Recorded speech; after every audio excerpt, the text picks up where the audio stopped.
gandal ada wawi gawal umaro mode gembere wawi gandal wawi gawal ada wawi gawal umar mode gembere ada wawi gandal wawi gandal umaro mode gembere wawi gandal wawi gawal ada wawi gawal umar basiro wawi gandal ada wawi gandal wawi gandal wawi gawal umaro mode gembere wawi gandal wawi gawal ada wawi gawal Papu Ahmad Umar Sidital Umar Kota Adam Aiza Iliman Sheikh Umar Kota Adam Aiza Iliman Sheikh Umar Kota Adam Aiza Iliman Sheikh Umar Kota Adam Aiza Iliman Sheikh Kota Adam Aiza Iliman Sayyidina Muhammad sallallahu alaihi wasallam Wasur sirrullah fi ardi tayyibatin Sheikh Umar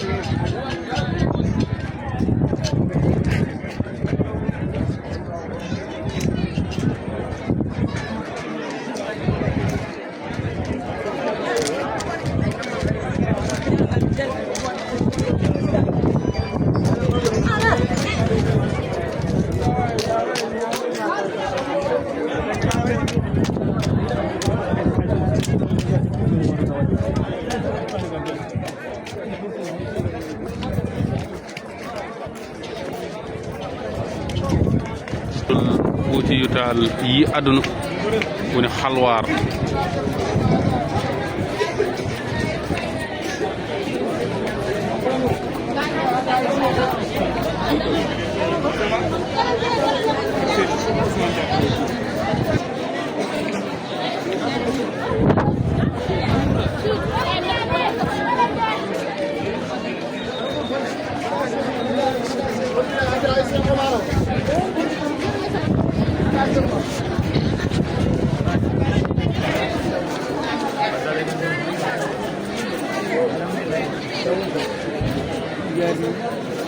Kermam.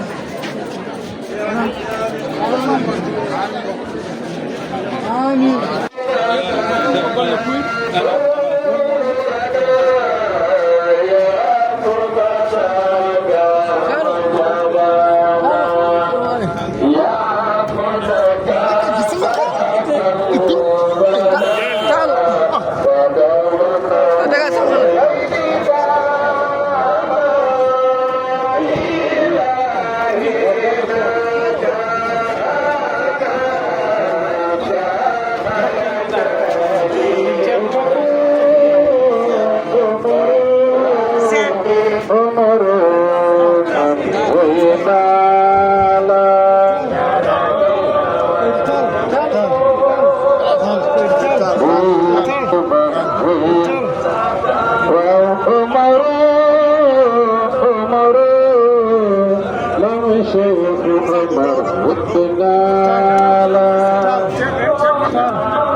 سكبت كأمر وينالا لا يشرف من وينالا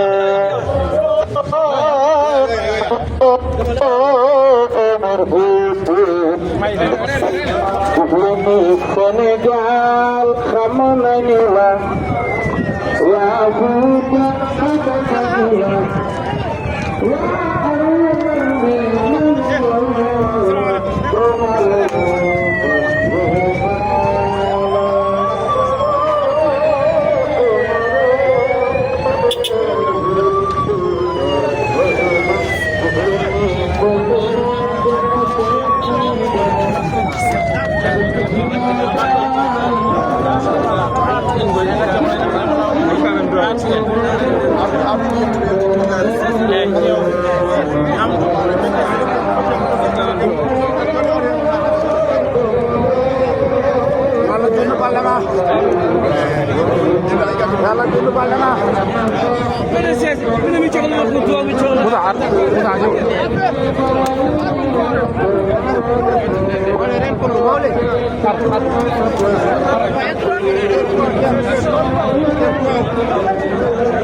ñun dañ na fi ay soldats gendarme ay force la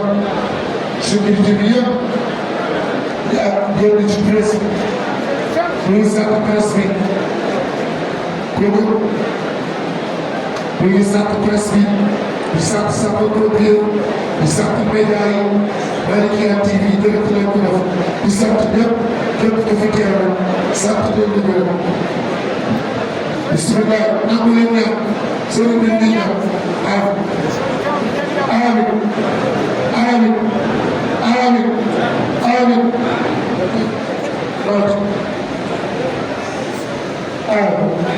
Pagara Jal jërëjëf cérémonie bi jeex na Pagara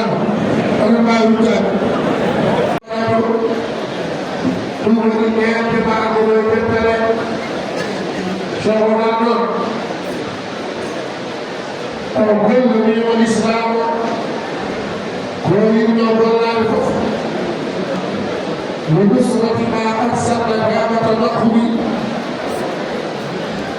ونبي سنة النبي صلى الله عليه وسلم وجاء يقول هذا فقال تب مد بوركينا فاسو نيجيريا تشاد ليبي مصر سوريا مكة هذه المقدس بس باختصار حكم ولقاء حميد ولا أمر يعلم ويأتي بيتان يعلم ولا أمر هو يعلم قوله بذل هو يعلم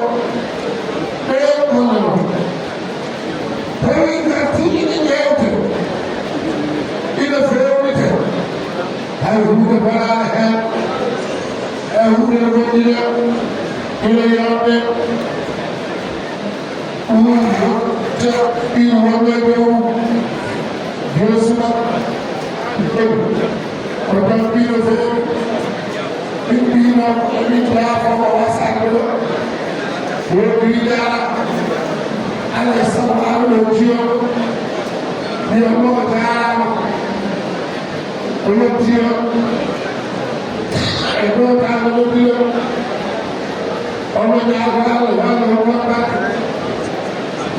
wọ́n kúta hájú ọmọ sí ọ̀nà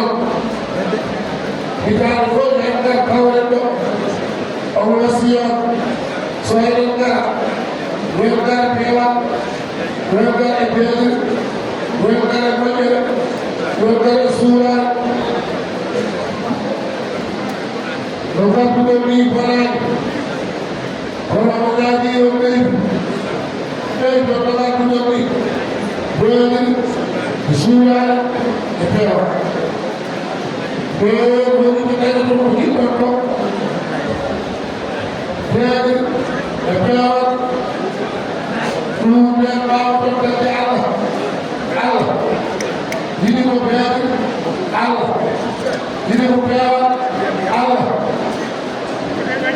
Ini berpuncak namun asal kemarin berpuncak asal kemarin hati dengan pop ulang si melefir kalau lebar lebar melefir agar dia waktu kita terjadi kalau lebar sebentar jadi jauh suci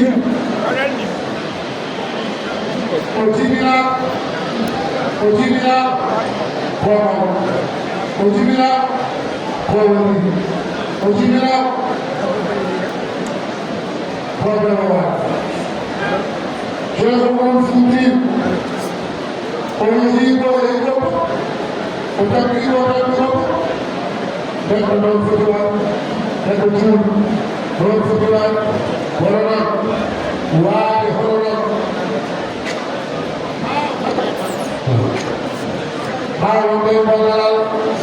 Alhamdulillah Birawain Kabrabat Alhamdulillah Syahwar Alam Oyi Amin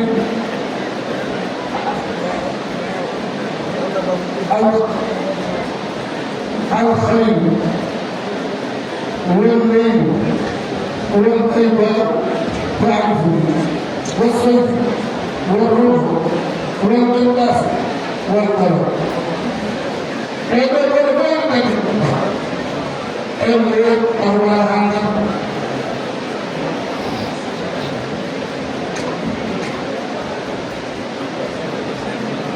وي on tawa islam Cheikh Bassir wala Cheikh Alhaji Djigono kono ko Cheikh Alhaji Djigono donc ina ko Cheikh Omar bimbe suñu feeru taalo on ina do wala ko wala wala jik so wala jik wala bay wala bayo tumaro wala tabayna wala yalla ko tawa salatu wa bala dal balal mu beba ya do ke patwa alhamdulillah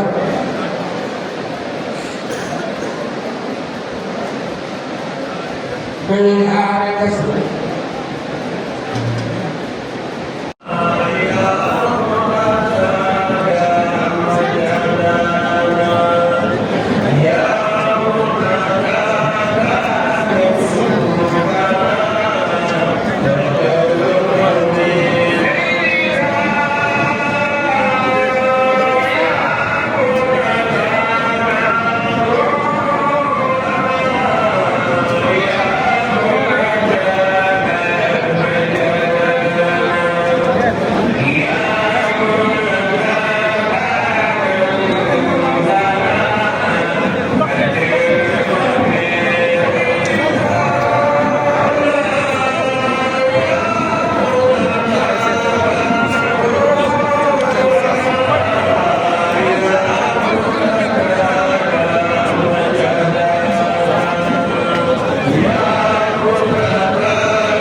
والله عشان قلنا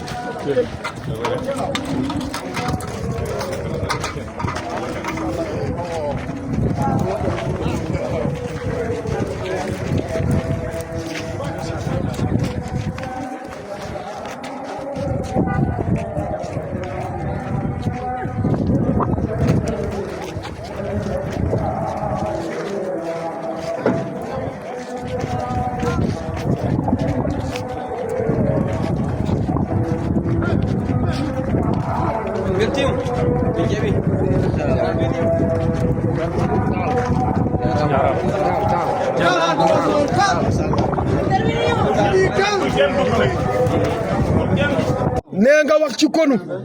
xale yi nee konuy xale yi nee ko jàmbare de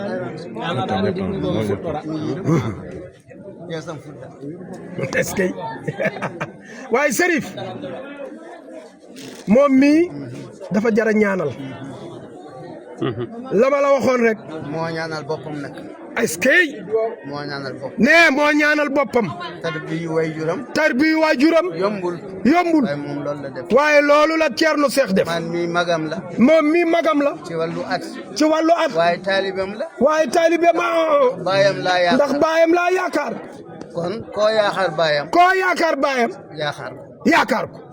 nga nekk taalibam nga nekk taalibe loolu yàllaa ko def nee Serif ne loolu yàllaa ko def bu fekkee moom bëggul ñu wax ko moom bu fekkee ne yow bëggoon wax ko taal loolu moo am loolu moo am ay dara kon kay li ma koy ñaanal kon kay sa mag gi ne li mu lay ñaanal li mu commencé nii léegi nga commencé nii tàmbali la rek tàmbali la rek waaye lii ñëw waaye lii ñëw du lii rek du lii jërëjëf taal ay waay nee leen alhamdulilah wax leen alhamdulilah jërëjëf taal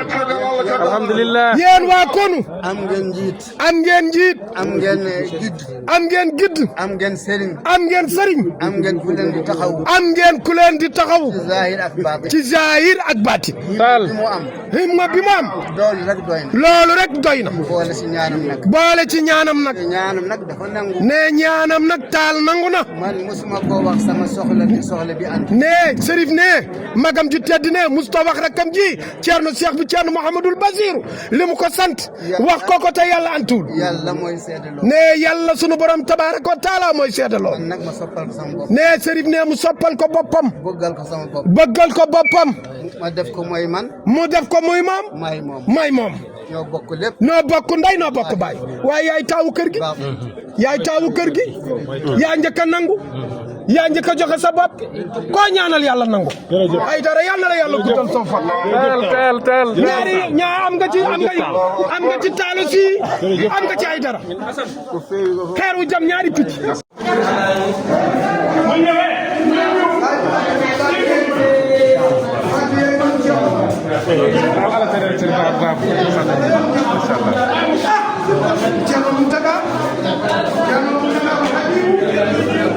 Thierno Mountaga ba Habibu Habibu Mountaga il faut nga ko law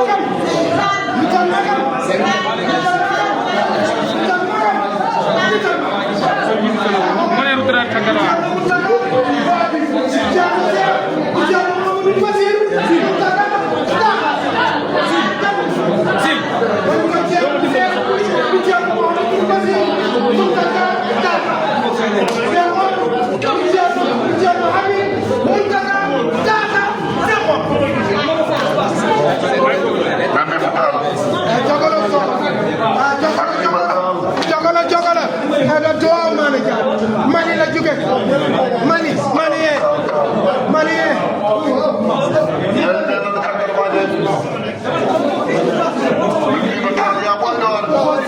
xool résidence yi xool parti bi ñu ko def xool suuf si ñu ko def xool ci bi ngay liggéey muy moom Cheikh Omar Fouti borom kaddu moom Thierno Mouhamadou Bassirou Mountaga Daha mag ñi bég nañu bu sa maam jekki woon tey doo sanse toogaat bu sa baay jekki woon doo sanse toogaat bu sa rakk yi sa mag yi jekki woon doo sanse toogaat bu sa rakk yi jekki woon doo sanse toogaat Seydi Tall dina jamu la tarixa jamu la bokk jamu la dëkkandoo jamu la àndandoo jamu la waaye nag yaa ngi yónni sa doom sa taaw sa jawrin sa baay faal Thierno Cheikh bu jamu war na sànce yi gis na li nga xam ni tey tabax na ko ci alwaar muy juróom fukki kër juróom fukki siit yoo xam ni benn bu ci ne am na salle de bain am na néeg am na lépp dafa neex Thierno dugg na nag ci néeg yi loolu dana des ci histoire dugg na ci siit Thierno Mountaga kontaan nañu xol yëpp sedd nañu Habibou sa baay lu ma sa wax ci suufu làmmiñu yàlla def te baay Habibou sa baay lu koy leen ñëw nag sànce yi ñoo ko doon liggéey déggul wolof ñoo koy liggéey ñoo ko doon liggéey ci ndigalal sëriñ bi ak président organisation bi Thierno Cheikh bu Thierno Mouhamadou Bassirou Mountaga Daha mu wax ñaata néeg la ak plan bi ak nu nu ko defee ak ñaata weer lañ ko tabax ak YouTube bi ni mu toll mu làkk ko ci français addina bi yëpp yóbbu ko ñu xam ne nag xol seet na kuy Thierno Mouhamadoul Bassirou Mountaga Daha su baayam jekki woon du sensé toogaay su maamam jekki woon Cheikh Omar mi gane si fii ba ni Cheikh Omar puutaru fi waaye nag yàlla jiw du fi jug yàlla sutura wane taalibe yi seen doole ak seen ñaan ak seen yéene ci xilaafaam gu bees ci xilaafaam gii mu toog lu jege fukki at ak juróom di dugg ñaar fukki at parce que li ko manqué tuuti la mu taxaw fii nag tey ci alwaar nga xam ne ci la maam Cheikh Omar Fouti gane si woon ajjuma gane si woon koor muy àllarba bi mujj ci koor gi ñu ñëw nag def ci inauguration yu am solo li njëkk a inauguré mooy Cheikh Omar Fouti fi mu gane see àddina ñu defar ko néeg boo xam ne boole koog xat ba fa newoon ak ban ba ak ron ya ci la Cheikh Omar gane si woon àddina tojuñu ci dara muy patrimoine bu rëy ci àddina bi beneen ba fi nga xam ne fi la Cheikh Omar mujj a duggee xalwa dem nag te liggéey bu sell bi mu tuddee kunu Cheikh Omar moom mii kunu googu mu tudd li ko furndeel place booba it defar nañ ko ba mu mel na mu war a mel yii nag place ojaaj yi la muy gan yi ñëw ci kër dëkk bi nga xam ne alwaar da nga daan xool fu la neex jax rek ngay gis ak i sump tey nag ñu indi fi ay milliards ci xaalis xalifa bi def ko fi ci ndigalal nag taalibe yi ak njaboot gi waaye nag doomam ji nag demul mu des ndax mooy président organisation bi di taawu xalifa bi te gàlliwu am fulla am fayda jàppale baayam nekk ci wetam dégg nga Sëriñ Makke li mu wax ñii nag ñoo ko doon liggéey dégguñu sax wolof tubaab togole tubaab la dégg tubaab bi togole bi fan nga ko doore nan lañ doore liggéey bi bisimilah. yow la ñuy wax nan la ñu doore liggéey gi du fekkee nga ni ñuy commencé. nan la ñu doore liggéey bi. ah ban na ni doore liggéey bi. léegi mooy Thierno bàyyil ma wax. léegi. Thierno Madani. man ak Thierno Madani. ak Nour. Thierno haalat pulaar wattay wolof. gooto hen fof. kenn ku ci nekk ci ñun. kenn ku ci nekk ci ñun. dafa waxoon dana def. ci liggéey bi. Thierno Madani def fukki million. ak déglu. juróomi million la waxoon. Thierno Nooru juróomi million la waxoon. def na ko. man ma ne dinaa def ñaar fukki million. moom mii mu ne dana def ñaar fukki million. joxe naa ko léegi ñoom. ñu ngi ko yore. kon nag liggéey bi. nii la doore woon. loolu laa bëgg nga wone ni mu doore woon. loolu la Thierno bëgg nu mu doore woon. ndax nit ñi xam. gën a xam yow. góorlu ci sa mbaax. ci sa yaatal. yaa indi fii bord de fonds yi ak borom milliardaires yi jox sa baay. yow Thierno Seck nag. bin ko njëkkee tànt. danoo àbb tànt baas xel kom baas mu ñëw fii tànt ko. sa baay fanaan ci terrasse. keroog bin fi daataana jóge juróom benn fukki million jóge na fi. ñoom Ablaye Dia. dem si yàlla. ñoom Baba Maal kenn desul. ñoom Cheikh Omar Anne. ñoom Arona Gala Diaba. ñoom Amadou Niang ancien ministre. cadre yi Fuuta yëpp nga dajale leen. indil ko sa baay. keroog bin fi njëkkee fanaan. dañu taalu si ak Mamadou Dem. keroog bu ñu njëkkee fanaan fii. dañu taalu si bi fi fanaan da ngay faat. sa baay fanaan fi ànd ak yow. ngeen di milliardaire yëpp ci kanamam taal oto yi sukk ci sa wetu baay ku ne nga dee ko sas ko ñu départ at ma bam daal taal ne del si ñu taxal fi résidence bi tey ba defar ko ba sa baay bu ñëwee fa lay dal ba lii lépp am soo gàlli woon wala ba nga jotee buntu néeg nga yaafus kon doo indi milliardaire yi ci sa wetu baay doo indi nit ñu yiw yi doo indi ñu baax ñi ba ci Cheikh Omar ba ci Macky Sall waaw Farba moo ko indi ci yow nga ànd ak moom genn takkusaan ci kër Thierno Mountaga Daha sa baay recevoir Macky Sall nga jox ko téléphone mu wax ak moom Macky téye ko ànd ak moom ak gouvernement bi ak nit ñu baax ñi ba lii am tey kon gàcce ngalaama taal yàlla la yàlla dolli sutura yàlla may la ndam taaw bu mel na yow ku ko am tee ko ku ko am nekk ko ku ko am bàyyi ko xel ku ko am doo ko piis bisimilah sëriñ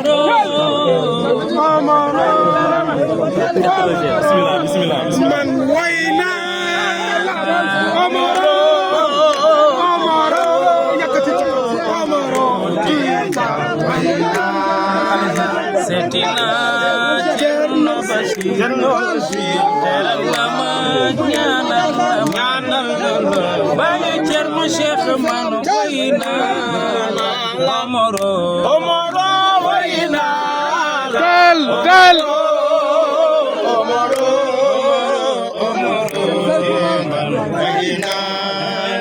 boo seene Cerno Cheikh muy dem ca mission ba ibalane Cerno Bachir gërëm na la fekke na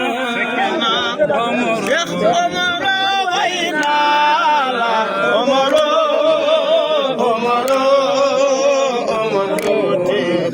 way naa la ki waawan ge am nga fa cër nga dem Tuuba am nga fa cër surtout maam Cheikh Omar bëgg naa la Omaro way naa la Omaro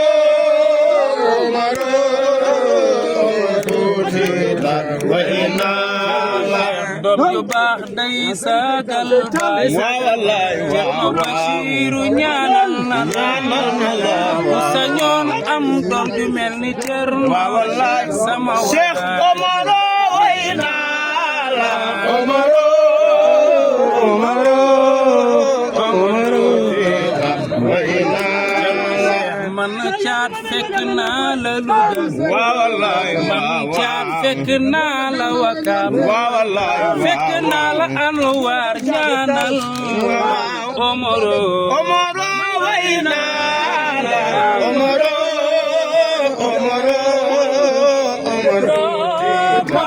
way naa Il est le maître d'œuvre de toutes les activités de la communauté omarienne. Il est par ailleurs également le président du comité d'organisation.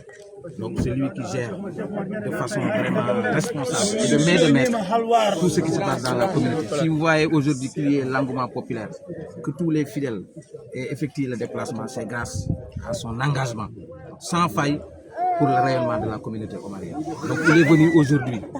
pour observer et constater de visu l'état d'avancement des travaux qu'il a lui-même entamé avec son vénéré père Thierno Mahamadou Bachir. Donc il souhaite faire un constat. Ce que vous avez déjà fait, ce que vous avez entrepris et ce que vous avez prévu de faire. Donc vous avez fait des rénovations au niveau de la chambre où est né Cheikh Oumar, mais également là où il avait fait sa retraite spirituelle et les chantiers que vous avez démarrés ici. Donc vous allez lui éclairer la lanterne en termes de chiffres, en termes de nombres, aussi bien en français, en pulaar qu'en wolof. Donc c'est ce qu'on merci beaucoup allez-y Ok, suite à l'appel de l'entreprise d'où nous sommes actuellement, le village qu'on appelle Alois. Bon, nous sommes venus suite à leur appel pour la construction du site des logements pour la fête Ziar. Bon, à notre arrivée, le plan est issu et bon, nous avons démarré les travaux en bonne et due forme. Et les bâtiments que vous voyez, ce sont les bâtiments comme le premier bloc. Bon, suite au plan, nous avons sur le plan 8 blocs. Le premier bloc contient 24 chambres. Bon, et 3 salons, 3 grands salons. Bon, et effectivement, les travaux, je pense, dans le bref délai, nous avons fait banalement 4 mois, disons vers 5 mois. Mais bon, avec le premier bloc et la clôture, nous avons dit la main et la continuité des travaux. Nous sommes là pour l'entreprise jusqu'à ce que les travaux finissent sur le site. Et on est là en bonne et due forme. Nous avons quitté, nous sommes au nombre de 14 Togolais. Mais nous sommes en tête avec l'entreprise. Inch'Allah. D'où ira C'est tout cela. Hein? Il veut dire la clôture. L'espace vide que vous voyez, c'est destiné à d'autres bâtiments. Ça est le même plan. Comme des na fii benn bloc. fee beneen bloc. ak ay espace ni R+1 yu fi war a am. yow taxawal premier bloc. waaw ci gàttal. may leen ko mu wax may leen ko mu wax. may leen mu expliqué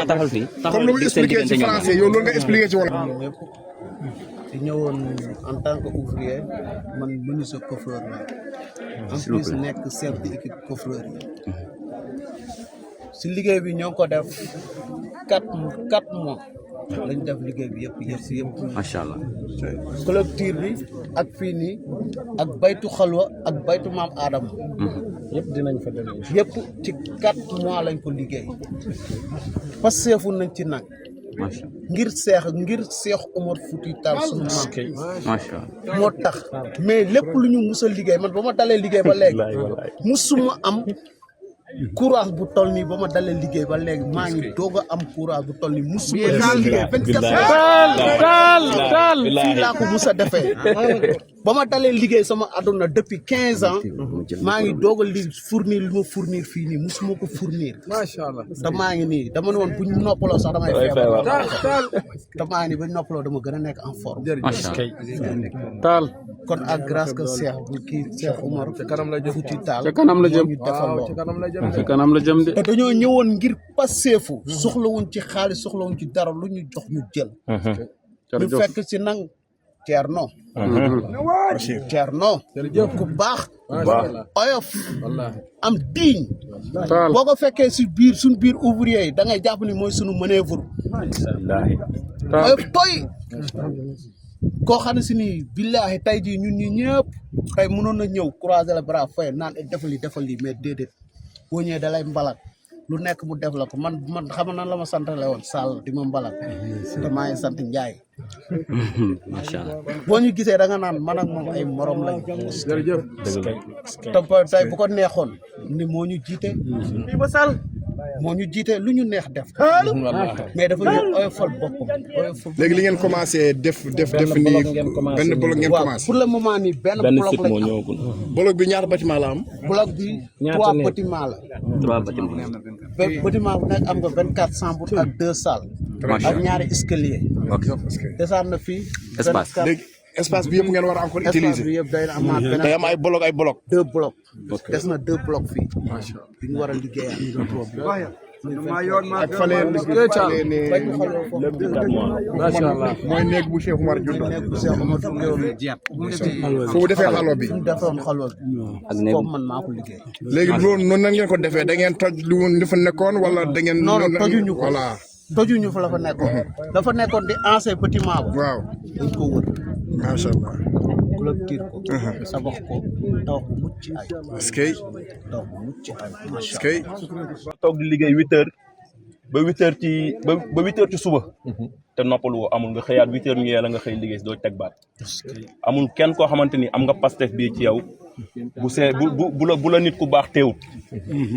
waaw comme ni ko sunu njiit bi waxee moom mooy njiitu coffreur yi fi ne yëpp waaw ñu koy jiital nag di ko rafetlu mais grâce tamit comme li mu wax Thierno muy nit ku baax nit ku xeebul kenn ku yàlla bind jërëjëf ku mu gis yaakaar na ne xoolam moromam nga man mii Sall laa sant bu ñëwee danaan ma ndaw man du ma bokk ak yow sant parce que yow da nga may nuru yaag séeréer yi yam muy ku baax ñu ngi wane ne sax ci sa yaram kon dama jàpp ne loolu du ñun suñu coobare bopp du suñu coobare bopp moo ñuy liggéey loolu di leen wax rek ngeen dolli ñu ñaan parce que fii am na leneen lu fi am te wax dëgg yàlla képp ku fi ñëw yaa ngi fi ñëw ngir Pastef séntu woo ci dara képp ku fi ñëw am liggéey bi keroog ci ziyaara Muntaga Taha bi ziyaar bi xalifa bi di def waaw wane naa liggéey bi yëpp wan ko président de la république soo leen gisee ma ñëwaat fi taxawaat bëgg ko wane nit ki doo wane dara nit ñi foog ne wax la rek très bien moo tax ma ñëwaat taxawaat pour won nit ñi li ma doon won président xam ne liggéey bi door na nguur gi xam ne liggéey gi door na jullitu yàlla yi xam ne liggéey gi door na te kenn sonnalu ci kenn très bien ku ciy def yàlla nga ciy def taal woo nañ ci ñëpp nag ndax liggéeyu yàlla la liggéeyu yàlla ñëpp ci bokk waaye nag sonnaluñ kenn Thierno Bachir moom du sonal kenn du ñaan kenn du wax kenn defal waaye nag ku def du la nag bañal sa barke no wiite sa jëf sa baraaji wallahi sa tiyaaba du la ko bañal waaw loolu moo tax ma ñëw fii tey di ko wanewaat pour ñu wane ko ñu xam ne li ma leen wonoon lu am la bismillah waaw kon nag yal na leen yàlla taxaw liggéey bi door na ni ngeen wane fii Pastef la parce que ci ñeenti weer nga liggéey bii yëpp wax dëgg yàlla ay jàmbaar dañ leen di ñaanal yàlla yal na leen yàlla taxaw ñu jiite liggéey bi tamit aussi ñu ngi leen di ñaanal aywa Mama Sall ñu ngi koy ñaanal bu baax a baax moom ak ay rakkam ak ay njabootam parce que lii Pastef la ci ñoom ngeen ko gisee soo leen ko gisul woon ci ñoom ñu am Pastef boobu yéen soo leen ko bëggee def sax doo leen ko mën kon nag yal na leen yàlla taxaw kontaan nañu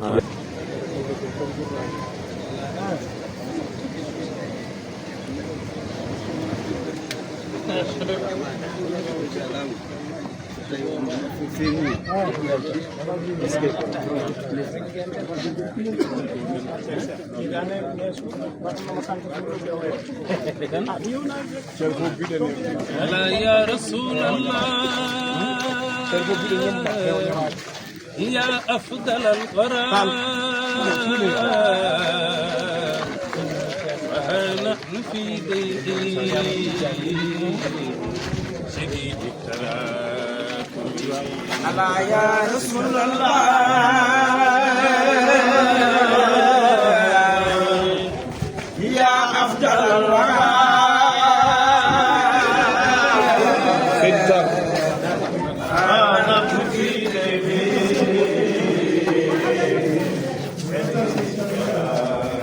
الله يا رسول الله يا أفضل الورى فها نحن في ضيق شديد التراكم فها نحن في ضيق ولم نرجو فايدا سوى الله والهدي لسوق المكارم صدقت على ما قلت في عود ديننا غريبا كما في البدء يا خير راحم إلهي فجل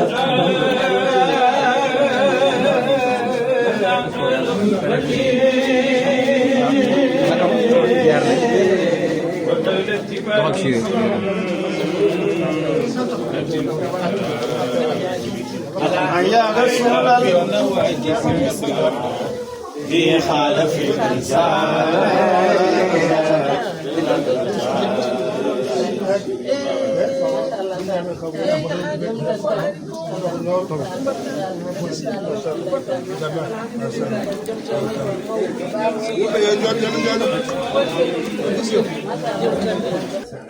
eɗen nganndi hakkunde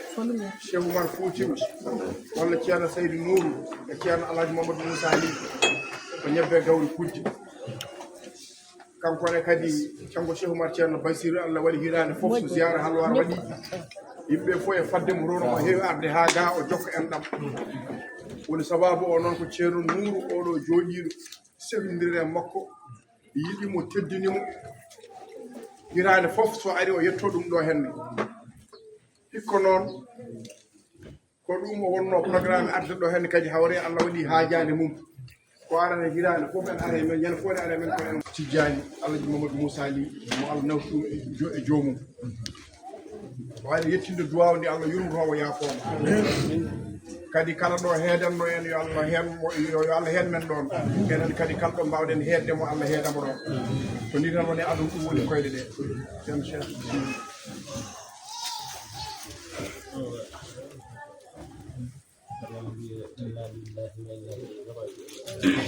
ceerno wi eɗen mbi inna lillahi wa inna ilayhi rajiun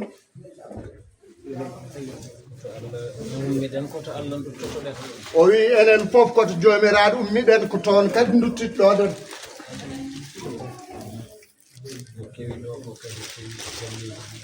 o wi ko kewi ko ɗo o kadi kewi e galleji ɗi fof noon o wi kanko kam ko koɗo koɗotoɗo tan o wi saha fof o hoɗo ɗo janggo o hoɗoto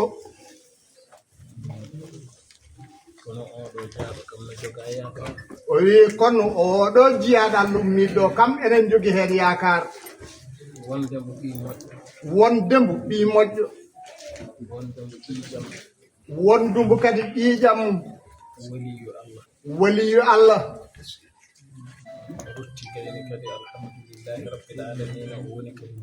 o wi rutti kadi gayni alhamdulillahi rabbil alamin ko moƴƴo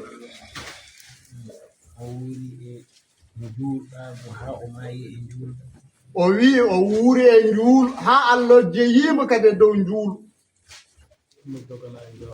o wi on de ene jogana njort enen ñaago noon jomiraɗo subhanahu wa taala yo Allah waɗum toon koddiɗo nulaɗo Allah sallallahu alaihi wa sallam yo Allah yurmomo yaafom yo Allah harnomo aljannaji yo toon makko ɓuranmo ga makko o wi ɗo garɗen noon kadi garɗen noon kadi dow e nder galle men o wi oɗo galle o wi joni tan mo haalan ɗum ceerno Nouru nde he nder oto he o wimo ceerno Mouhamadoul Bachirou Tall o wi hakkude mum e ceerno Tidiane e ceerno Yahya Ba o wi ɓeeɗo de hakkude mabɓe no tiiɗi o wi kanko de ko ceerno Mouhamadoul Bachirou haalnimo wi de eɓe mbaldanno kamɓe tatu pop e suudu woto o wi goote mabɓe pop ene yiɗi goɗɗo yidde nde hulɓini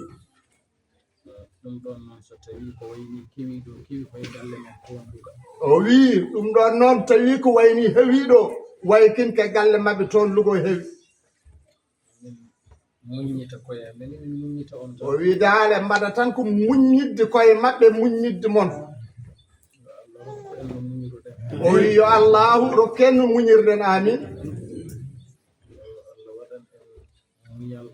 yo Allah waɗan men muñal amin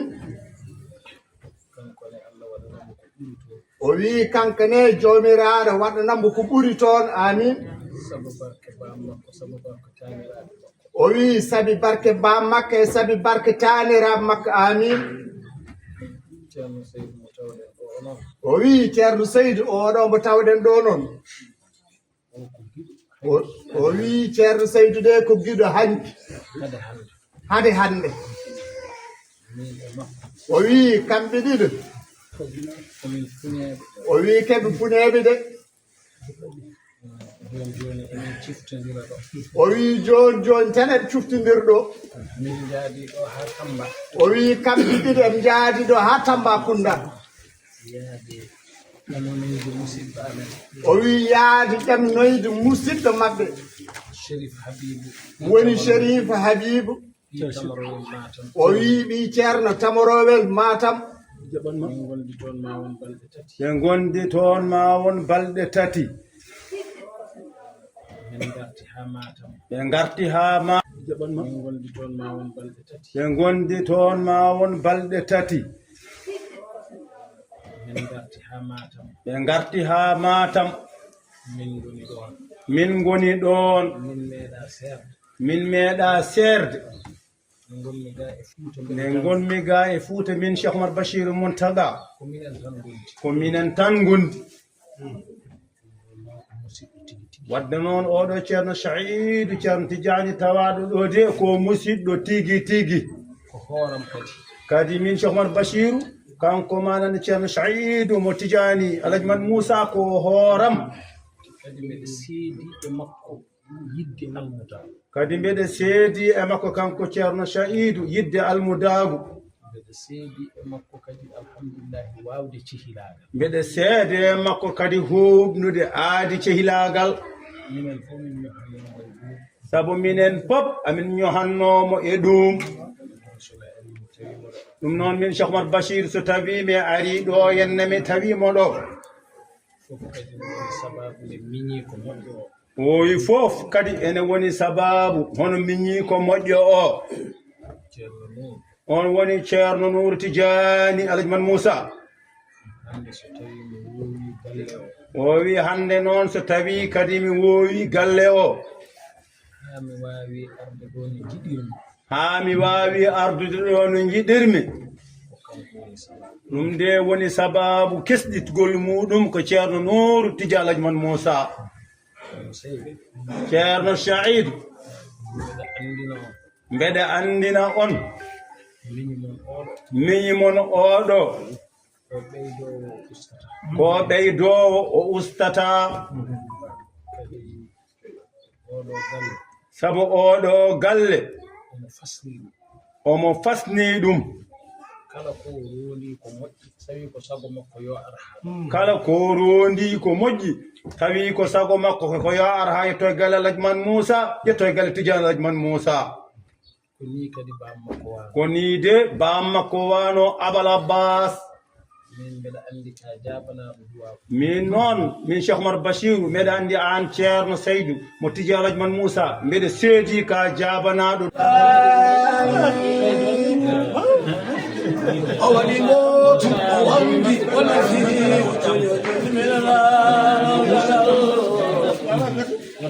omo jaɓɓo musidɓe sirme Tidiani Omar ko birniɗo gite men o wala birniɗo e nder ɓerɗe men ha duni jimo saaka wuloma walla saaka mbaɗo ar walla minen alhaji Cheikh Oumar ko fuutange Tidiani heewiɗo gufniɗo hande barke mayna farni fiya becce eɗen noddito makamuji Tidiani heewiɗo barkeji maɗa padi wasnalamɓe alɗuɓe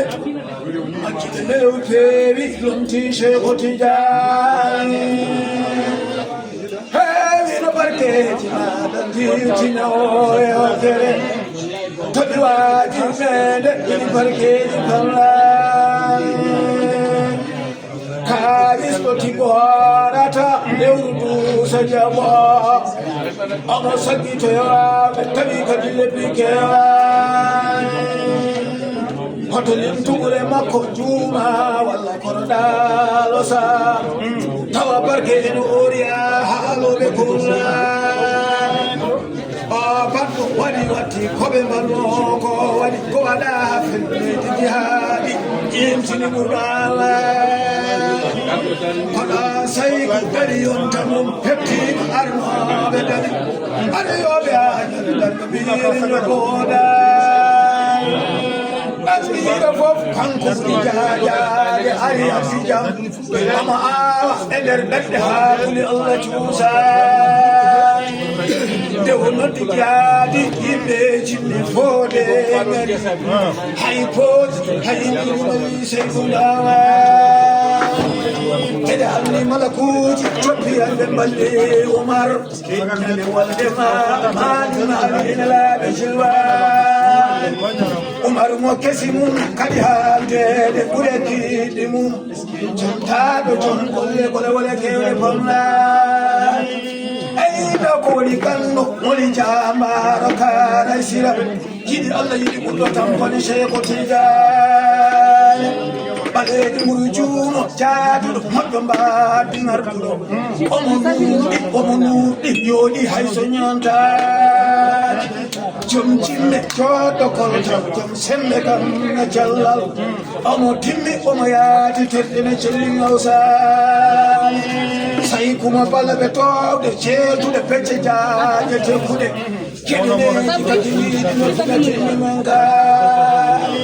Mopanatako mawala niuno bachata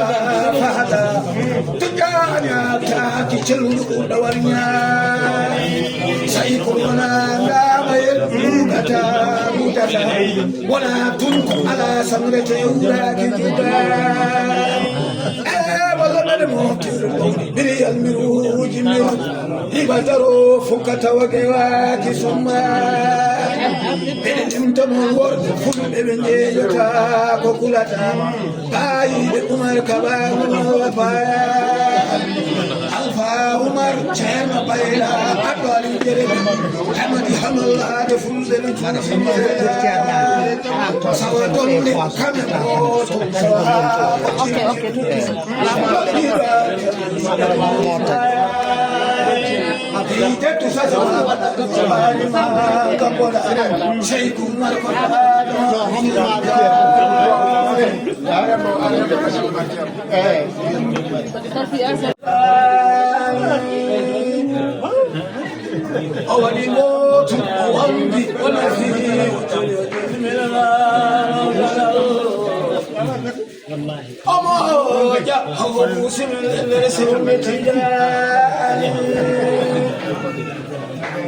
Omar ko birniɗo gite men wala birniɗo e nder ɓerɗe men ha duni jimo saɗo walla saɗo mbaɗo ar wallandimen alhaji cheikh Umar ko fuutan gettijan heewiɗo kufniɗo hande barke ma ina farni fiya becce ene noddito makamuji tijani heewiɗo barkeji maɗa padi wasnalamɓe alɗuɓe macciɓe lew peewi lomti cheikho tijani heewiɗo barkeji maɗa diwtinawo e hotere toɓi waji mede ɗiɗi barkeji kallani kalis ko tiborata lewru sajaba amo sagito yaɓe tawi kadi lebbi kewa hoto limtugure makko juuma walla kono ɗalo sa tawa barke ene oriya haaloɓe kulla babanɗo waɗi watti koɓe mbanno ko waɗi ko waɗa felleji jihaaɗi ƴemtini ɓurɗawa koɗa sayi ko waɗi yonta mum heptiɓe arnoɓe dani aɗa yoɓe añande darga mbirino gooɗa asliɗo fof kanko ɓuri jajaade ari arsi jam ama awa e nder ɓeɗɗe haakuli allah cuusa dewo noddi jaadi yimɓe cinne foode ngari hay pooji hay ɗiɗuɗowi seyfu ndawa eɗe anni malakuji coppi ande mbalɗe Umar ande waldema manima alina laaɓe silwa Umar mo kesi mum kadi haaldede ɓure kiɗɗi mum jontaɗo jon golle gole wole kewle bonna eyɗo ko woni ganno woni jambaro karay sira yiɗi Allah yiɗi ɓurɗo tan woni Cheikh Tidiane ɓaleji muru juuno jaaduɗo moƴƴo mbadinarduɗo omo nuuɗi yooɗi hayso ñantaki jom jimme joɗɗo koltal jom sembe kam no jallal omo timmi omo yaadi terɗene cellinawsani sayi kuma balla ɓe towɗe ceetuɗe pecce jaaƴe tekkuɗe keɗuɗeji kadi wiiɗi no figa celli men gani mo panatako ma walla niwno ɗoccata fahata to jañataki celluɗo ɗawarñayi sayi ko wona ngamayel mugata mudata wona tunko ala samrete wuraki juda walla ɓeɗe moftirɗo biri almiruji miru libataro fukata wagewaki summa ɓeɗe timtamon worɓe fulɓe ɓe jeeyota ko kulata bayiɓe Oumar Kabano baya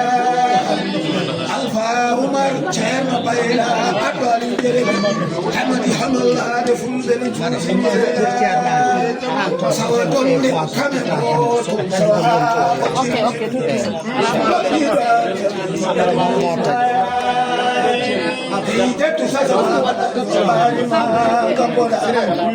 kalle kadi mo gannaɗa o yi nder kalle mo jiɗɗa o yi nder kalle kadi mo jiɗaɗa o yi nokku mo ganduɗa o yi ko nokku taani ko o yi ko nokku kadi bammakko o yi bisimilla ma bisimilla noon o yi ko bisimilla baako tan o yi kono ɗo kay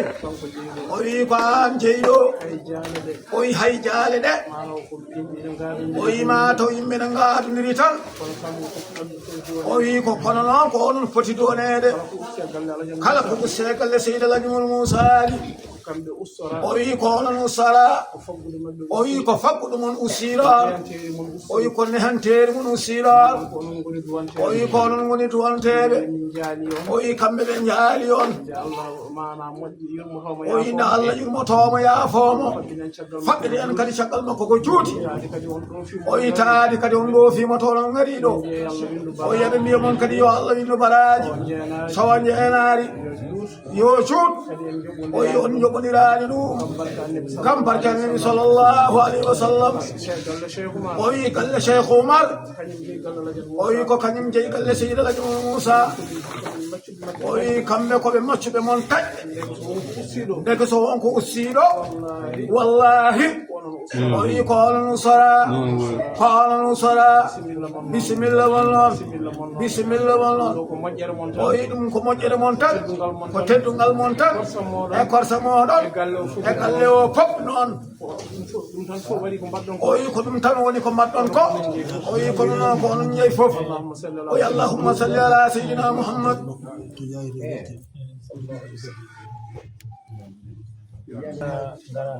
o yi ngara halwar o yi hande omo jogiranno fo docteur o yi hankadi hay somi sellani mi arat o yi tawde ceerno wimo noon o yi ko ɗum tan haddimo ceerno Saydou Nour wimo ceerno Cheikh Oumar o yi fodde tan ko kalɗa hakkude mon ko o yi ko noon tigi woori o yi ko musidɓe o yi gila hanki tawi wona hande o yi ɗum ne woodi o yi ɓe cahidima o yi ɓe kirdi o yi ɓe gondi funnaange o yi ɓe kadi ɓe gondi ɗo o yi musidɓe maɓɓe pop kadi ko gootum ɓeɗɗe maɓɓe kadi gondi o yi soɓe jiidiri soɓe jiinirani goto maɓɓe fof ne jogui goɗɗo o yidde e hoolare e aadi tiɗɗo o wi kanko noon ko kanko Allah waɗi ceerno o wi ɓe mbawa terasde makko ñande fof kono noon kala ɗo woni fof o wi ko kamɓe gondi ɗon o wi ko haale banggue ceerno Nour Tidiane ko o wi ko ɗum wone makko o wi o haali ko seeɗi ceerno Nour o wi ne andi mawɓe muɗum o wi ne andi mawɓe muɗum o yi no teddini kadi mawɓe muɗum oɗo galle noon o yi sirru mum tan o wi ko dewniral wona wirdu wona haybat o wi ko dewniral kala jaɓɗo rewnirede o wi par ce que o yettoma kamɓe pop o wi ko garat ha ɗo ko o arate galleji maɓe ɗi pop o haalaniɓe o wi aɗa ara ɗo o yo teddiniraɓe ɗum o yi ɗum kadi o yi ɗum ko haqqilantagal o yi ko mbiɗa ko joom haqqille ko joom haqqille ko joom needi kadi ko joom bindi alhamdulillahi rabbil alamin o yi yo Allah junno balɗe makko moƴƴina kadi battane makko o yi ko kalɗa e makko ko o yi ko ɗum Allah waɗe makko o yi ko ɗum tan Allah waɗe makko o yi kadi ko yeeso woto o suuɗata ha yunde kala ko woni e ɓernde makko o wi ko ɗum woni hay yeeso makko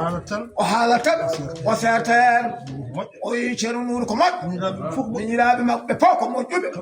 kamɓe fof aɓe teddiniɓe aɓen keedi less maɓɓe o wi kono ceerno Nouru noon o wi tawde kanko jooɗiɗo kanko sababude kadi jonɗe ɗe o yala e sago o haale e keerini o wi kono noon kamɓe fof koɓe moƴƴuɓe o wi en mbawa gasno jonne ɗe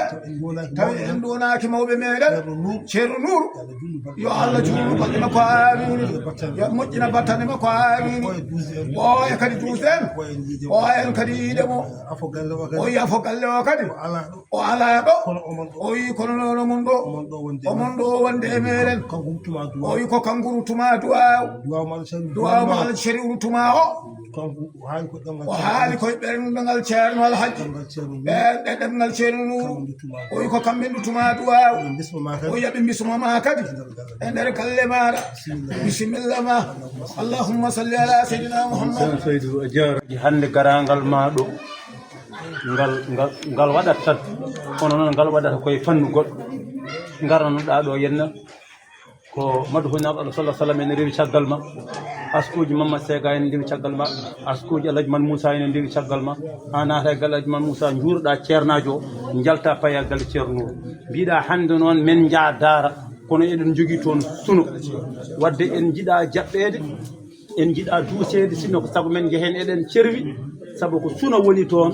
jettinen duwaw o sen gummimo toon faten andino ɗiɗorno manene halwar koye gonɗen yeeso andino ɗiɗorno manene garɗa ko gon yeeso kalanɗa musidɗo ma guiɗo maɗa ceerno Nouru jaɓanma ɗum jaɓanma gon yeeso a ari noon tawi ɗo henna koolaɗo guiɗo ma mo cettuɗa e muɗum ko setta e mum pour andindemo toon aɗa jogui gueɗal e galle heɗo jooɗaɗo kucciɗa ɗo saabu kanko Alhaji Chérif e oɗo ceerno Hamid ganda ɓeɗo nene mabɓe jibinɗo ɗum o e jibinɗo siré o jiiɗi yuma baba o ko kaw mabɓe market eywa ɗum ɗon ko kamɓe ndendi pendaw ɗum ne kadi mbeɗa andi aɗa andi kono mi siftinma ɗum eyyi ɗum mi ɓeyda ɗum hen inchallahu tabarikalla ceerno ni koye galle moƴƴo amin gandi ko ɓe jibinande moƴƴere amin ceedi ɗum saabu ko ɗum min jeeya makko saabu hoolare amen ene mawne makko dendagal gueɗe amen pop fof ko siré ɗum noon hollirta ko jibinɗon ko e firti ko jibinande moƴƴere woni ɗon ko ngorodi moƴƴi woni ɗon saabu mandino ɗiɗorno min feeñi e siré gila min ganda ɗo ummi o wi noon Alhaji Sharif ceerno Hamidou o wi min jaaɓi kalifandide kalfin ɗon kam kawmon ndi kono noon balle kam duwanade kawmon siré saabu onon waliraɓe ɓe so ɓerɗo mon ɓuuɓe kawmon noon duwima tan jaɓɓe ɗum noon yo Allah waɗ moƴƴere yo Allah waɗ ndenta o wi ñanden kanko siré kanko Hamidou o wi ko kawam siré yettinimi ceerno Bachir Mountaga nde ndewmi ɗon juurade tanam Mamoudou hawre kanko omo yeehi Daaru Musti o wimi yomi ya ceerno nan ɗon mi juuro ɗum mbimi tawde Allah arzigini kamɓe ɗe jogui ɗon sababuji ɗiɗi nde jahanmi mbeɗa yooɓi sababu goto ya taw mi ala sababuji ɗiɗi tawde mbeɗa jogui kay sababu Alhaji Man Moussa fade ceerno Bachir mbeɗa jogui sababu Mamoudou Kane fade ceerno Bachir te on Mamoudou Kane lomti ɗum ko kawam siré o wi mi yaha mi yoɓo sababu goto tan mi hedda goto o wi ala ko ɗiɗi ɗi foof nawatmi kono nde jooɓimi ɗiɗi ɗi Allah moƴƴini foof kanko manani siré omo andi ko ceerno haali e o wi ɗum ɗon mi haalata hen hay hunde omo andi kanko kaw siré ko ceerno haali o wi ceerno nayimi ko nder suudu muɗum eskey تبارك الله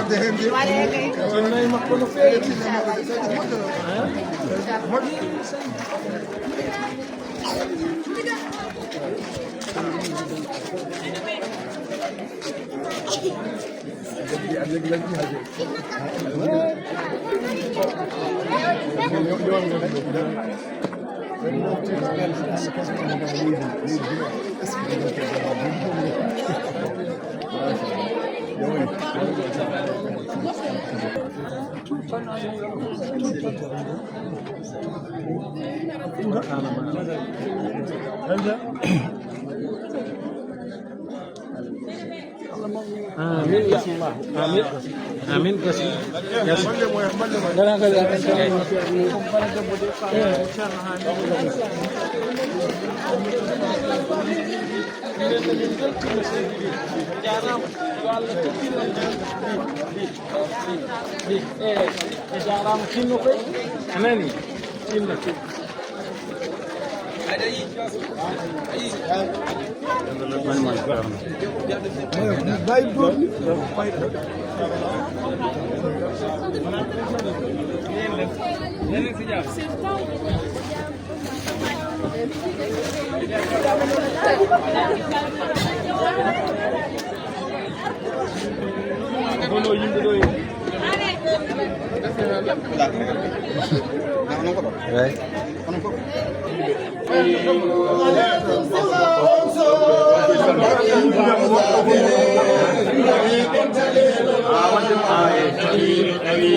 سلام دائم ودليل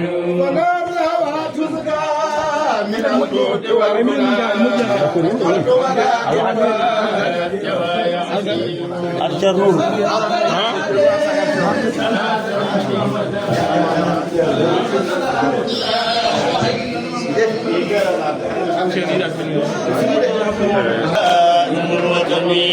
وفرد باستقلال الهوى قد أبعدوا يا دم يا مدام وسر على الهادي صلاة عميمة كاك سلام دائم وجميل غليظ سوى أنس نجيب مغزافر نجيب تليل وتجيل طويل وسر على الهادي صلاة عميمة كاك سلام دائم وجميل له أسرار السير تبغي الهجرة يكون لها الزار قميص الدخول وصلوا على الهادي صلاة عميمة كذاك سلام دائم وكميل منيخا لباب الله والله والهدى مهد من الواهي وهو رسول الله وصلوا على الهادي mais caar kenn ba si moo taxaw toog nee na caar ak xalwaan ku fa ñëw gis naa la ku ñëwul xam naa la ñaari aar yooyu ko nee na ñaari aar yooyu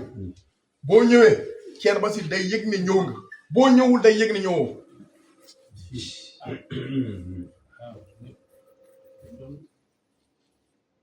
bii dañ ko fonk xam nga cérémonie bu toll nit ñi yëpp ñëw avant lii di am du xam nga cérémonie bi gars yi dañu ñëw toog mais ñaan ñu fi def alxuraan ñu wàccee kër di dëkk yi yëpp ñooy wàcce ay kaamil Thierno Basir bu ñëwee def tëgul foofu sax 10 minutes ñaan ñëpp jóg moom xam na lu mu def xam na lu mu def moo tax ñi kii buñ ko amee nañ ko sante yàlla te ñu ngi koy sant di ko gërëm parce que oyof tey waxtaan ak ñëpp bugg ñëpp tamit te ragalul feete de moom bu la feete rek feetal na amul kenn ku mun man ni ma bari ay dérangement man comprendre mais kenn mun moom loo wax la mu ne sama gelongal la boo laalee gelongal rek day say xam noonu la mel ci yow noonu la mel ci keneen ak keneen kii titre bu mu ko jox tey nii bu mu ko def nii du ñu neex ñu bari par ba ci yéen buñ ko moo ko yelloo mais ñeneen ak ñeneen mënoo leen ko def kii taal yëpp la amal njëriñ taal yëpp la dem foofu fu nekk la dem di leen tagg di jàng seen asko ak lu ma méttee 1842 lañ ko mujjee fan 1842 lañ mujjee jël lii teg ci bopp nit tey mu jël responsabilité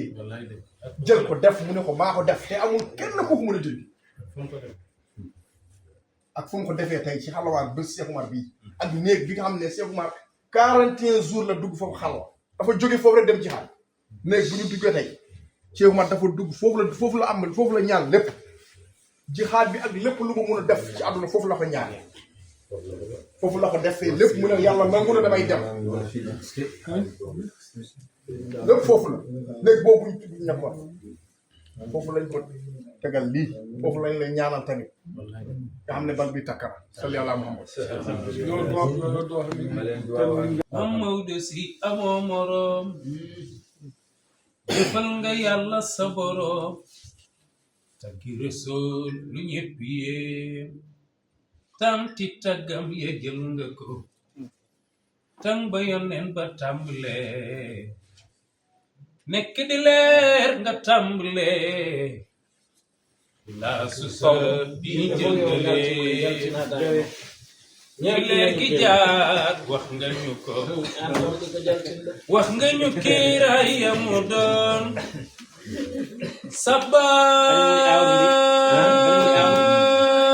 sabbaale yàlla ki bindoon wax nga ñu géej ya ko dogoon na mu ci sëmbi way nga ko singaari wax nga la xewoon ca tiinu Zamzam Cameroon xëy sakk teen ba ngir kañaan ya ko ca dal wax nga ñu ko wax nga ñu baayam Abdoulaye takkiinu soxnaam wax nga baay ba ñaani woon baay ba ko may sëy ba jaxaay wax nga ñu ko wax nga yoneen kañ la juddoon wax ka ko doon wax nga ña doon ndokkeeli yaayam bakkanam leer ya fa jolli way nga ko ma Maodo si amoo moroom jëfal nga yàlla sa boroom taggi Rasuul lu ñëpp yéem tanti taggam ye jël nga ko tang ba yoneen ba tàmbalee nekk di leer nga tàmbalee xilaasu zaat bi jël nga leen fi leer gi jaar wax nga ñu ko wax nga ñu kiiraay yamu doon sabbaale yàlla ki bindoon wax nga ñu géej ya ko dogoon nu mu ci sa mbee way nga ko wax nga ñu Abraha ki ñeyam wax la ko merlo woowoy ba mu jam ca Kaaba ngir màbb ko dem la ko ca dal wax nga ñu ko wax nga yoneen kañ la juddoon wax ka ko doon wax nga ña doon ndokkeeli yaayam bakkanam leer ya fa jolli way nga ko singaari wax nga la xewoon ca teenu Zamzam Cameroon xëy sakk teen ba ngir kañaan ya mu coju wax nga ñu ko wax nga ñu baayam Abdoulaye takkiinu soxnaam wax nga baay ba ñaani woon baay ba ko may sëy ba jaxaay wax nga ñu ko mu dem ba ca gàddaay ga nag wax nga ñu gàddaay Rasuul wax nga ña doon teeru Rasuul wax nga ña doon wayal Rasuul ci biir Medina way may moo daan way wasalliyan yaa ilaahi wajziyan abada ana Muhammadan mooy muxtaar fil xidami wasalliyan yaa ilaahi wajziyan abada ana Muhammadan muxtaar fil xidami في زكٍ قد خلا من شر مولده من النبوة عام الحب محمد مالك وسليا يا إلهي وسيما أمادا أنا محمد المختار في الخلال وقيل في رجاب في ذلك العمل أنا السلام على المختار ذي الوفاء ونانا وسليا يا إلهي وسينا أبدا أنا محمد أنا المختار في الخلال أسرى بهم ناود في فمك كثير حتى رأى ما رأى من أي محمد مالنا وسليا يا إلهي وسينا أبدا أنا محمد أنا المختار في الخلال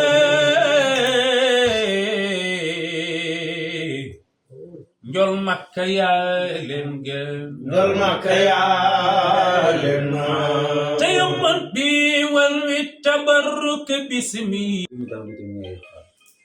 ñaar ngeen ko jox ñu ñett jox nañ ko ñett xana da ngeen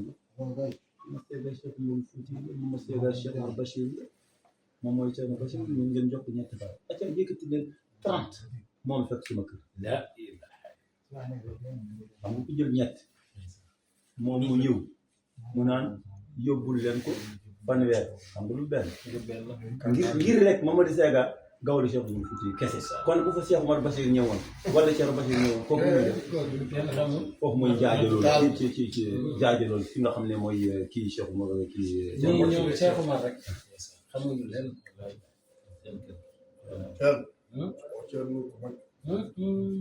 ko giɗo ma aɗa andi min somi andi neɗɗo andi min hassino ko nelaɗo Allah somi andi no woɗɗoyade ma min gondodira e ceeyaga sehil ma Amadou Tidiane yata kanko woni sehil mum min somi andi neɗɗo mi yi aɗa andidiri e muɗum somi andi yidde mum woɗɗoyani tan min goɗɗoyi ha min cirindirtani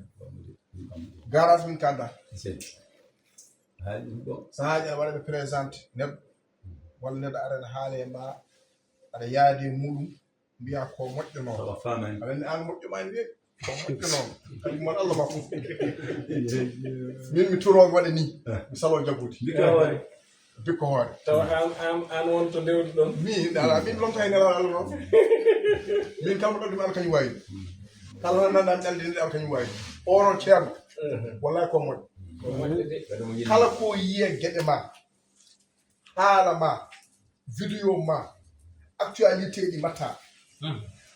fof haso hon noddani min o noddan min kalda hen o wi ceerno yo waɗir ni ko ni min jiiri min beltima ɗo nangga men fof ko haala programme ma no yarata ha hunde feewa kala programme o haalata omo adda hen ɗiɗeji makko kadi yimɓe yiino wadde ene gandi hande fuur no wayi fuur kala fof ɗi gadduɗa fuur ha so nelaɗo Allah woni kormaji mawɗo bonniɗo nelaɗo Allah sallallahu alaihi wasallam so ari jippimama mawɗo bonni tan ɗeɓe nelaɗo furankoɓe ala ko kulib dubbude feɗe ɗumen te fof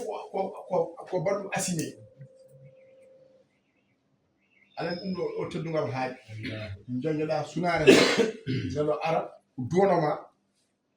guittaji hakkude jum aɗani kodde so defama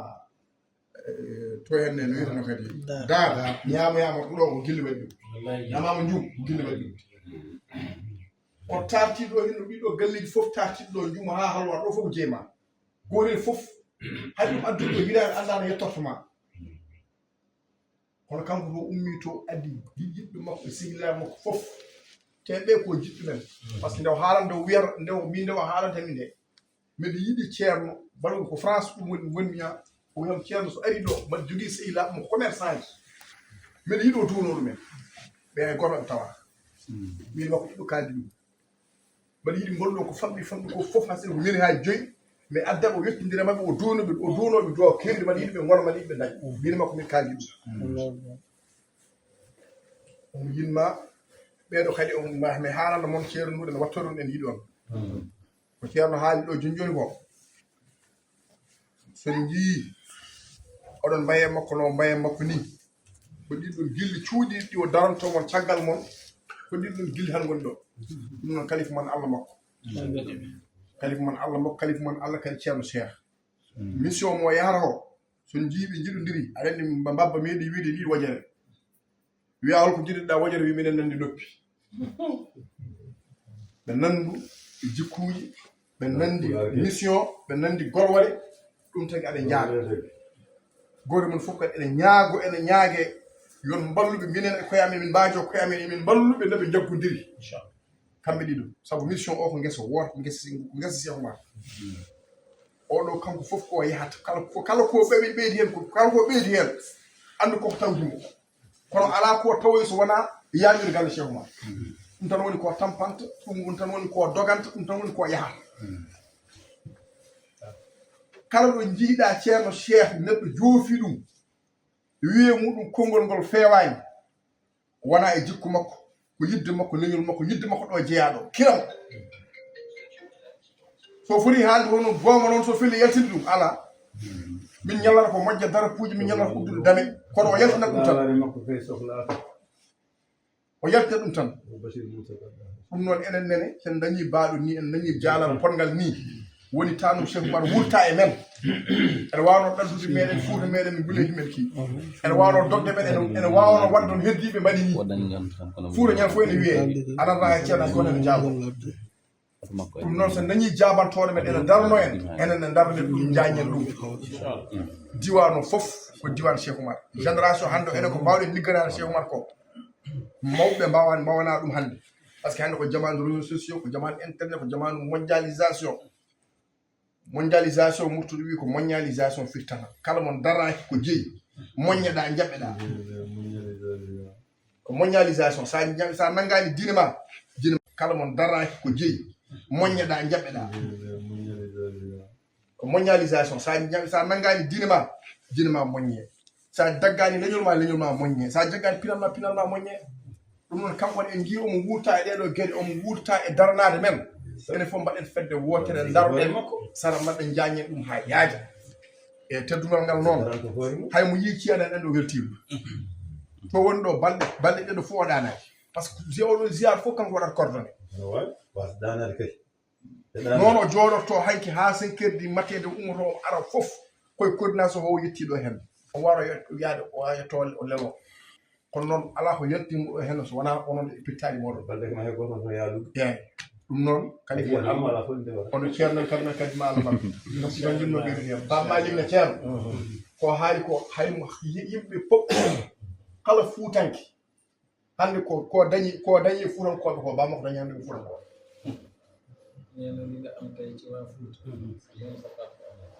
fuuta tawi buñu degge baddi ko muño woy si wawat mun nañu wax kii mbay dogal ko duñu xam duñu mun a xam mais yow ñoom ñëpp ñoo la xam ñoom ñëpp ñoo la xam ñoom ñëpp te xam nga fuuta pour mu adopté leneen lu ñu wël si pulaar dafa jafe ba suñ dëkk da ngay gis ñoom ñëpp ñu yor seen téléphone ay xale yu ndaw ñu déglu sa wëy bi ngay wëy ci ak Thierno Cheikh ñu jëm téléchargé ñeneen wëy loolu yëpp ngir si diggante ak moom te ñun seet nañ da nga kaa bëgg dañ koo seede parce que lii yombul mënoon nga yem Wakaam rek wala nga yem Louga mais boo ñëwee tey ci pour nga dugg moom tamit fu mu la dugal daf la yegg si xam nga tey nag nga yegg ñun ci yoon rek nga nekkoon dañu xam kii fu ñu feetee man 28 jours France laa nekkoon démb damaa wàcc aéroport rek ñëw nii directement jaaruma feneen aéroport laa wàcc ñëw Louga ànd ak moom ba fii parce que xam naa mi ngi wi ko mo wadi hanan xam naa Thierno Bachir ak moom mii mun nga bañ a ñëw ziar Louga duñu wax lu tax diw ñu Thierno pire joni aɗa andi Thierno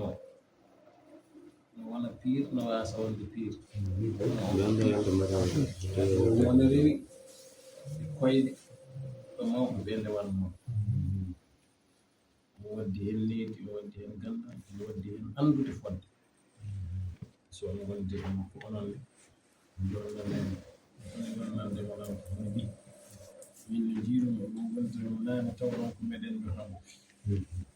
ɗum woni ko noon seega haalta meɗen yo hamo ñaade welde mbiyo wondiɓe an kam ka seede aɗa tawa aɗa sowko en sohbaɗa yo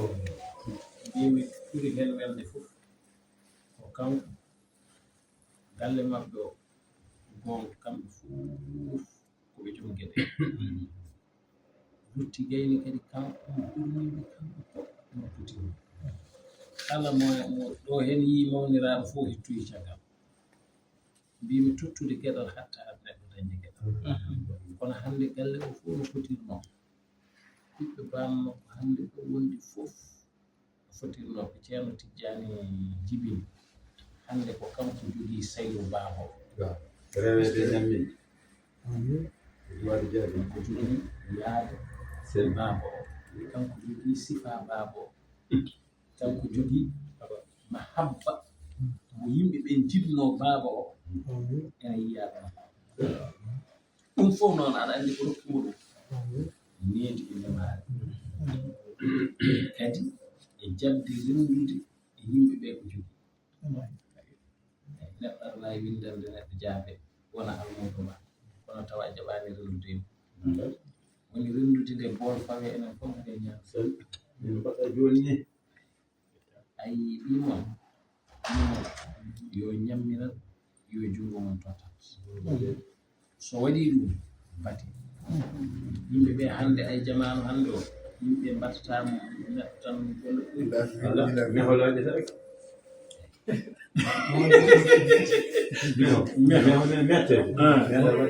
Lilaɓe gum e lilaɓe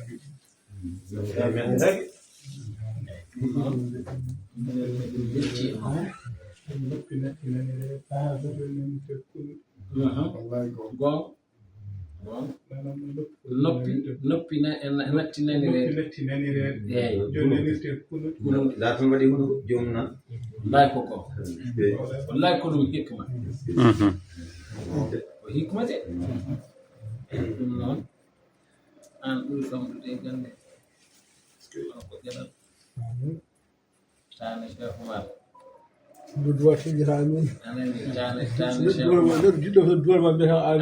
ardima Fouta gila no wonti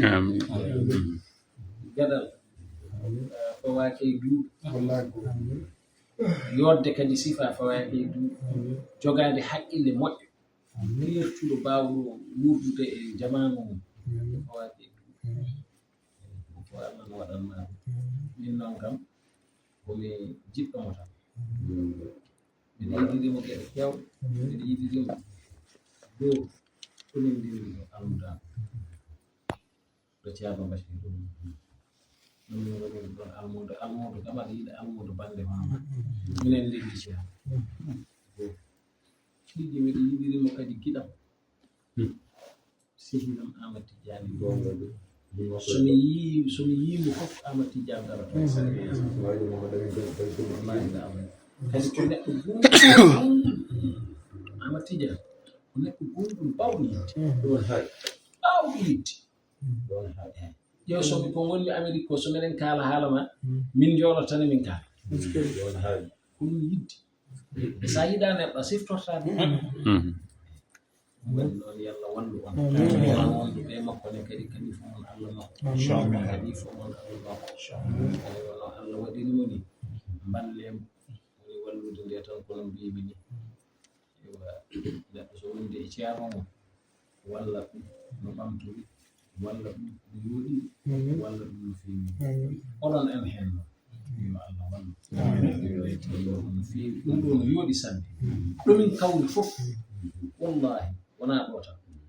kala ɗomin kawri ko hay Mauritanie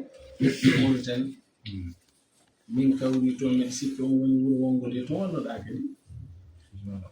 on to gonnoɗa toon e Mauritanie de walla ko gango Mauritanie amin wonnoɗa jinno yimɓe noon yaade ala nde jarmi Mauritanie debbo toon ganguno e Fouta ga Fouta o woni te wallahi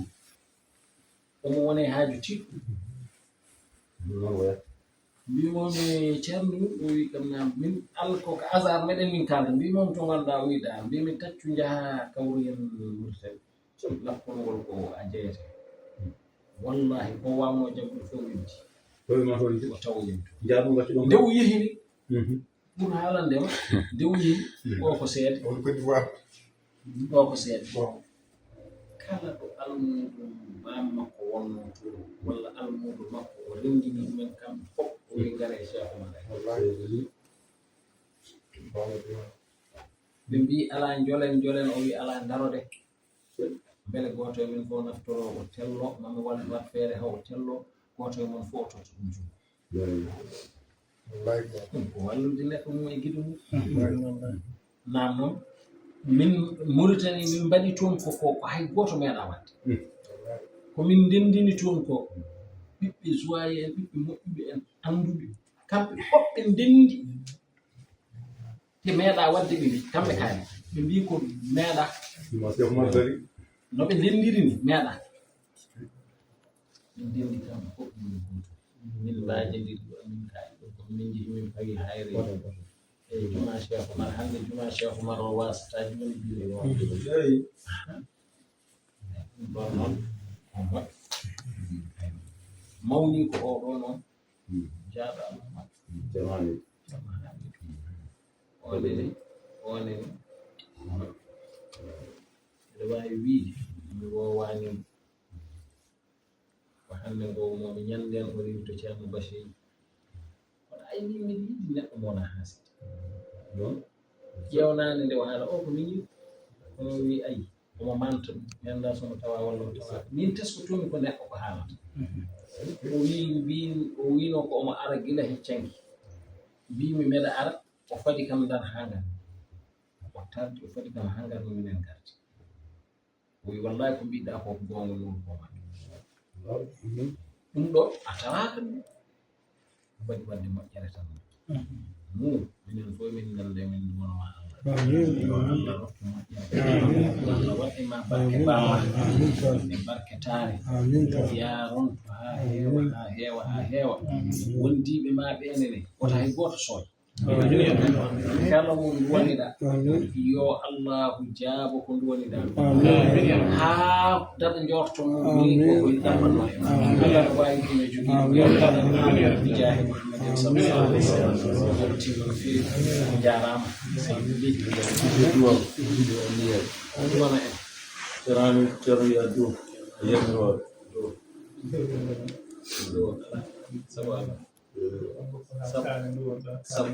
sabu Allah a fof min lenditi ɗemgal alhaji man Moussa ngal no Seydou noon Cheikh mo lumɓol no ɗemgal alhaji man Moussa ngal no lumɓolnimo noon woni fiɓɓe makko e andi makko e men to e moƴƴere fof yo Allah jaɓane few sikki ala ko ko jaaɓa dawi ɗe ɓe dawi ɗi ɓe ɗum dawani Cheikh Oumar so ɓe dawani ɗum Cheikh Oumar kala ɗo yenti hen addi hen sembe mum e tampere mum ma Allah gasnal en gandi dawol hannde ngol ko dawol Cheikh Oumar ko Cheikh Oumar tan woni ɗo keɗen fof ɗen gandi so halwa dardima ni wayini sifirima ni wayini waɗirini wonni eɗen fof eɗen gandi Cheikh Oumar nane wayini hikkiɗi ina welti e nder nde ɗon weltare noon hannde eɗen jogui jorto moƴƴo to banggue Allah noddetenoɗo ɗo woɗɗi notoɗo ɓaadi so tawi noon hannde omo tawtara omo woni e men eɗen gandi sen mbiɗimo tan o yawti eɗen ñagono Allah mawɗo o yo Allah juutno hokkam Ceerno Seydou Allah juutno duusoji ɗi duusireɓe ɓe ne jaara yeeso onon ne kon ñamtugal enen yokken almuɓe ɓe en ñamtugal enen gutti yimɓude paɗe ɗe noon yokken golle yalla wallu yalla jaabto gasni haalata